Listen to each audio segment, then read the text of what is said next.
How many asset finance facility payments have been deferred, new lenders accepted to the government loan support scheme, and business owners using personal savings to keep their business going. All of this in the latest Business Finance Bulletin.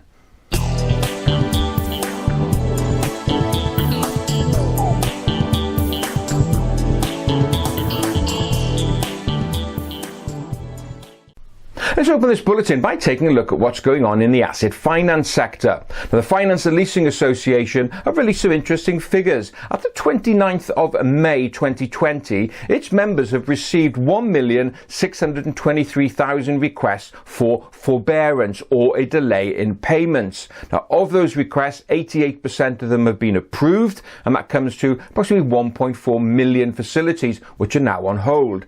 Now, whilst this is great for customers, of course, this causes a problem within the sector because they don't have cash flow coming back in order to recycle to lend on again. So they have asked the government for some financial support to keep the funds flowing within that sector.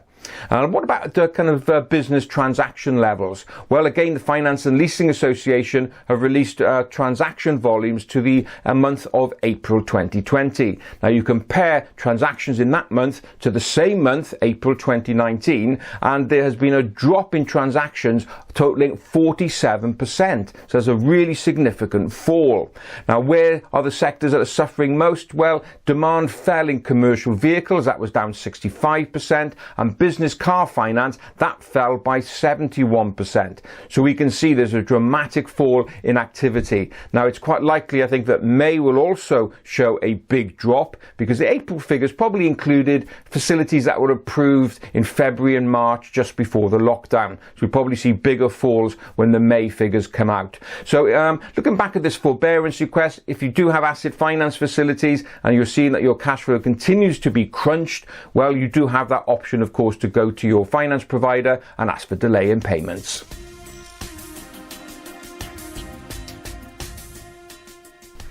Let's move on now to see what's going on within the government loan support schemes, the bounce back loans and CBILS, that's the coronavirus business interruption loan scheme. Now, the British Business Bank continues to add new accredited lenders to the panel. So the latest additions to the bounce back loan scheme is Paragon Bank. To the CBILS schemes, we've got 5 new lenders, which include Growth Lending, Infund, Infocap, NELF fund managers and Triple Point. Now, we've also got a third scheme as well, which is for larger businesses or groups turning over more than £45 million. There's been some new additions to that panel as well, which include Greensill, Metrobank, Oak North and Secure Trust Bank. So what about activity within these schemes? Well, up until the 8th of June, now a total of £35 billion has been distributed through all of those schemes. The largest one naturally is the bounce back loan scheme, and that's now standing at £23.7 billion. That's a huge slug of money which has been injected into the economy and has proved obviously a lifeline to many businesses. There's still plenty of time to apply, so the quickest and easiest one, of course, is the bounce back loans.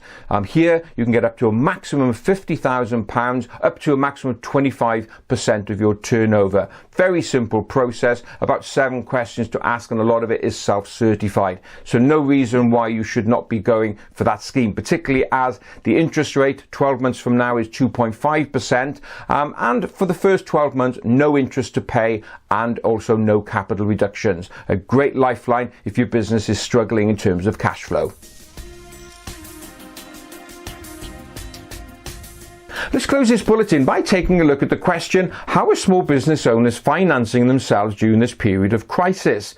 Well, a survey has been carried out by Nucleus Commercial Finance, and they found that 14% of business owners saying they are now injecting personal savings into the business in order to keep it afloat. Only 25% of small businesses say they won't have to resort to that action because they have sufficient cash in reserve. Of those businesses spoken to, 44% of them have said that they have been negatively impacted by COVID-19. So of those businesses, what actions are they taking to secure their financial future? Well, 13% of them have said they have extended an existing facility.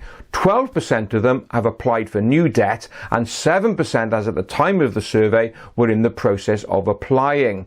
Now, that still leaves a large number of businesses that have yet to apply apply for finance, particularly when only 25% of them said that they had sufficient cash in reserves. So what's going on here? Well, perhaps those small businesses have decided to close up. It's not really worth trading anymore. But more likely, these businesses who have yet to apply are probably a little bit afraid of taking on new debt and are adopting a wait-and-see approach. Of course, the bounce-back loan mentioned in the previous segment is probably the easiest facility that small businesses can get. So it's a case really of sitting down and planning ahead. You don't want to be applying for finance when your back's against the wall. Do a cash flow forecast, think ahead, and apply for finance in plenty of time.